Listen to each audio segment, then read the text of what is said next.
২ বছরে ফেসবুকে কাজ করতে এসে আমার অনেক রকম অভিজ্ঞতাই হলো। তো এখানে না আসলে আমি এই অভিজ্ঞতাগুলো এই অভিজ্ঞতাগুলো আমার হতও না।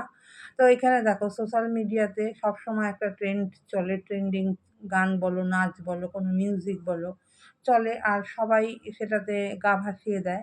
আর এই ট্রেন্ডিং যদি তুমি করতে না পারো তাহলে তুমি সোশ্যাল মিডিয়ার পাড়ায় থাকতে পারবে না। এরকম একটা ব্যাপার। তো যাই হোক আমিও তো করি না কিন্তু আমি ওই আর কি গুতিয়ে গাতিয়ে রয়ে গেছি সোশ্যাল মিডিয়া পাড়াতে। আর এর আগে ট্রেন্ডিং এ যে গান, নাচ যেটা আমার ক্যাটেগরিতে আমার এই উম যে ভিডিওর ক্যাটেগরি সেগুলোতে যায় না। যারা নাকি নাচ গান করে তাদেরটাই বেশি এ এ এইগুলো করে। তো তারপরে দেখো এর আগে যেটা একটা বেরোলো জিবলি তো এটাও সবাই করেছে। আমি করিনি। আর তখনও দেখলাম একটা প্রবলেম ওটা নিয়ে দেখা দিয়েছে। তো এখন এই রিসেন্ট যেটা এআই এর মাধ্যমে যে জেমিনি অ্যাপসে গিয়ে যেটা হচ্ছে যে বেশ সবাই খুব সুন্দর, সুন্দর সুন্দরী হয়ে যাচ্ছে। ভীষণ ভালো লাগছে দেখতে এই দুর্গাপূজার সামনেই কত রকমের সব সুন্দর ছবি-টবি দিচ্ছে। আমার বেশ ভালো লাগছে দেখতে। কিন্তু মানে আমি সেটাকে পুরো পাল্টে দিচ্ছে। তো মানে আমার এটা ওপিনিয়ন জানি না সবার কেমন লাগে বা কি।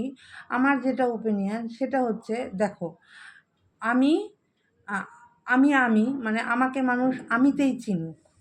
আমি সেটাই মনে করি যে আম দেখতে তো আমি সুন্দরী না। কিন্তু ওই আর্টিফিশিয়ালভাবে সুন্দর হয়ে সবার কাছে একটা বাহবা নেওয়ার কি দরকার? মানে আমার কথাটা হচ্ছে আমি ঠিক বুঝিয়ে বলতে পারছি কিনা জানি না। আমার কথাটা হচ্ছে ঠিক সেরকম যে আমি তো কালো, দেখতে ভালো না। এইরকম। আমাকে এইরকমভাবেই সবাই চিনুক। তো ওরকম অত সুন্দরী হয়ে চেনার কি দরকার? আমি সেটা মনে করি। আর আমরা তো চাইলেই তো নায়িকা হতে পারবো না। ওই ছবির মধ্যে তো খুব সুন্দর, সুন্দর আ সব নায়িকাদের মতন লাগছে দেখতে। সত্যি আমারও ভীষণ ভালো লাগছে। কিন্তু আমার যেটা মনে হয় দেখো, আমি, আমি আমাকে মানুষ আমিতেই চিনুক।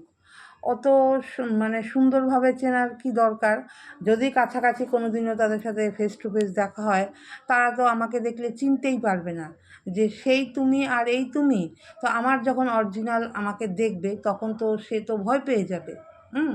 তো এই হচ্ছে ব্যাপার। আর যাই হোক আমাদের তো না হয় বিয়ে-টিয়ে হয়ে গেছে। আমাদের হাসব্যান্ডরা আমাদেরকে ওই সুন্দরী হলেও রাখবে কাছে আর কুৎসিত হলেও কাছে রাখবে। কিন্তু এই ধরো যারা এই সব অল্প বয়সের ছেলেমেয়েরা যারা প্রেম-টেম করছে, আমি তাদের কথাই বলছি। তারা যদি ধরো আম একটা ছেলে বা একটা মেয়ে না জেনে না দেখে প্রেম করছে। এবার তারা এই এআই এর মাধ্যমে ছবি দেওয়া-নেওয়া করছে। তো দেখতে তো খুবই সুন্দর লাগছে, ভালো লাগছে।